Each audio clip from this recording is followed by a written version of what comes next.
चलिए आरंभ करते हैं। चाणक्य कहते हैं कि जिन लोगों ने ना तो इस भौतिक संसार का ही उपयोग किया और ना ही परलोक को सुधारने के लिए प्रभु की पूजा पाठ की और ना ही धर्म का संग्रह किया, ऐसे लोगों को जन्म देना माता के लिए व्यर्थ ही हुआ। कहते हैं कि सफलता तो तभी मिलती है जब इस लोक में सुख उठाते हुए परलोक सुधार के लिए धर्माचरण किया जाए। आगे चाणक्य का मानना है कि कुल्टा स्त्रियों का प्रेम एकांकित ना होकर बहुजनी होता है। उनका कहना है कि कुल्टा स्त्रियां पराये व्यक्ति से बातचीत करती है, कटाक्ष पूर्वक देखती है और अपने हृदय में पर पुरुष का चिंतन करती है। इस प्रकार चरित्रहीन स्त्रियों का प्रेम अनेक से होता है। चाणक्य ने यहाँ पर कुल्टा स्त्रियों के हाव भाव और चरित्र का स्पष्ट वर्णन किया है। जो व्यक्ति माया के मोह में वशीभूत होकर यह सोचता है कि अमुक स्त्री उस पर आसक्त है, वह उस स्त्री के वश में होकर खेल की चिड़िया की भांति इधर उधर नाचता फिरता है। आचार्य चाणक्य कहते हैं कि संसार में कोई भाग्यशाली व्यक्ति ही मोह माया से छूटकर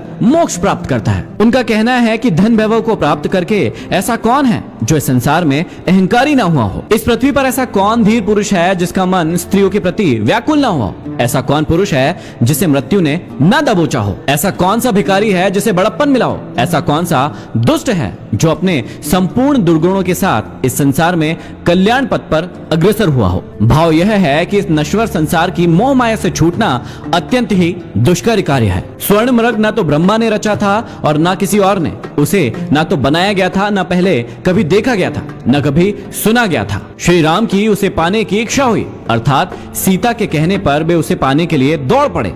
किसी ने ठीक ही कहा है, विनाश काले विपरीत बुद्धि। जब विनाश काल आता है तब बुद्धि नष्ट हो जाती है। यहाँ चाणक्य सिर्फ यह समझाना चाहते हैं कि जब विनाश आता है तो बुद्धि उल्टी हो जाती है। आगे चाणक्य कहते हैं कि व्यक्ति अपने गुणों से ही ऊपर उठता है। सिर्फ ऊंचे स्थान पर बैठ जाने से कोई भी व्यक्ति ऊंचा नहीं बन जाता। उदाहरण के लिए महल की चोटी पर बैठ जाने से कौवा गरुड़ नहीं बन जाता। आगे समझाते हैं कि गुणों की सभी जगह पूजा होती है, ना कि बड़ी संपत्तियों की।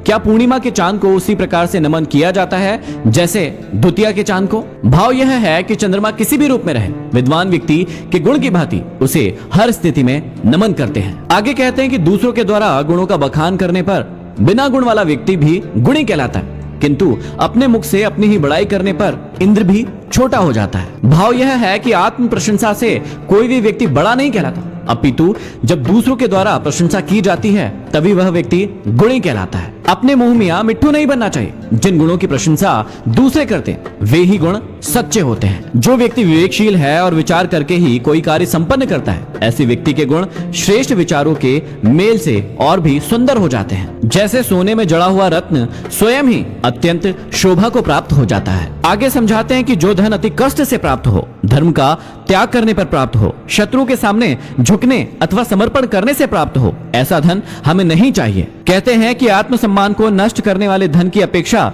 धन का ना होना ही अच्छा है। आगे समझाते हैं कि उस लक्ष्मी से क्या लाभ जो घर की कुल बधू के समान केवल स्वामी के उपभोग में ही आए। उसे तो वैश्या के समान होना चाहिए जिसका उपयोग सब कर सके। यहाँ चाणक्य समझाना चाहते हैं कि संपत्ति धन वैभव वही अच्छा है जिसका उपयोग सभी के हित के लिए होता है। यदि धन पर कुंडली मारकर एक ही व्यक्ति बैठा रहे और केवल अपने ही स्वार्थ के लिए उसे खर्च करे तो ऐसा धन किसी भी लाभ का नहीं है। आगे आचार्य चाणक्य कहते हैं कि संसार में आज तक किसी भी इंसान को प्राप्त धन से, इस जीवन से, स्त्रियों से, खान पान से पूर्ण तृप्ति कभी नहीं मिली। पहले भी, अभी भी और आगे भी इन चीजों से संतोष होने वाला नहीं है। इनका जितना अधिक उपभोग किया जाता है उतनी ही तृष्णा बढ़ती जाती है। मनुष्य की इच्छाएं अनंत है, वे कभी भी पूरी नहीं होती।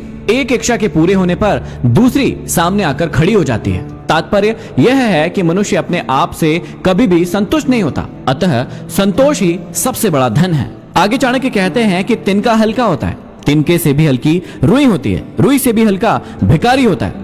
तब वायु इसे उड़ाकर क्यों नहीं ले जाती?